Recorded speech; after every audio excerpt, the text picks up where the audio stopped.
અને ડૉક્ટર, કોઈ પણ ડાયાબિટીક દર્દી હોય છે, બ્લડ શુગરને કંટ્રોલમાં કરવા માટે લાખો રૂપિયા ખર્ચતા હોય છે, ઇન્જેક્શન લેતા હોય છે, અને એ ખર્ચની ચિંતામાં એ વધારે જ એમાં સરી પડતા હોય છે.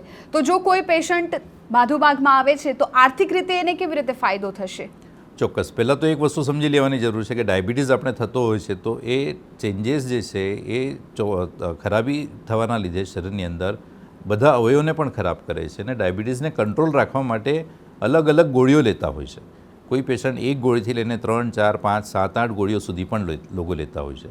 તો એ ગોળીઓનું પ્રમાણ સમજો આપણે સક્સેસફુલી ક્યાંક ને ક્યાંક જો ઘટાડી શકીએ તો ચોક્કસપણે એવું કહી શકાય કે આપણે હૃદયને અને શરીરને જે નુકસાન કરવાવાળા તત્વો છે એનો ક્યાંક ને ક્યાંક આપણે ઘટાડો કરીએ છીએ.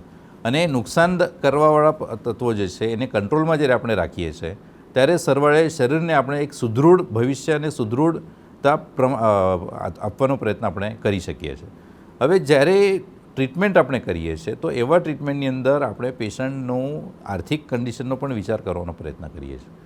આર્થિક કન્ડિશનનો વિચાર કરવાનો અર્થ એનો એ થયો કે જ્યારે પેશન્ટ પોતાના ક્ષમતાથી દવા સમજો ના કરી શકે અથવા પોતાની કેપેસિટી ના હોય તો આપણે આપણા હોસ્પિટલની અંદર મેડિક્લેમની સારવાર ગણો, અથવા તો બહુ બધી વાર પેશન્ટ પોતાની રીતના આર્થિક ફાઇનાન્સ જે છે અલગ અલગ લોન આપવાવાળા સંસ્થાઓ હોય છે જેમના દ્વારા આર્થિક સહાયતાથી પેશન્ટ પોતાની ટ્રીટમેન્ટ કરી શકે છે.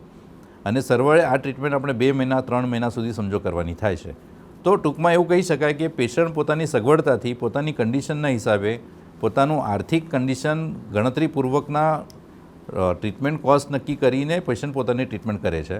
અને જેના દ્વારા એ પોતાના પૈસા પણ બચાવી શકે છે અને પોતાની આર્થિક કન્ડિશન ગણીને સુધારો એની અંદર કરી શકે છે. અને ઇનફેક્ટ પોતાની ઇન્કમની અંદર પણ પૈસા બચાવી શકે છે.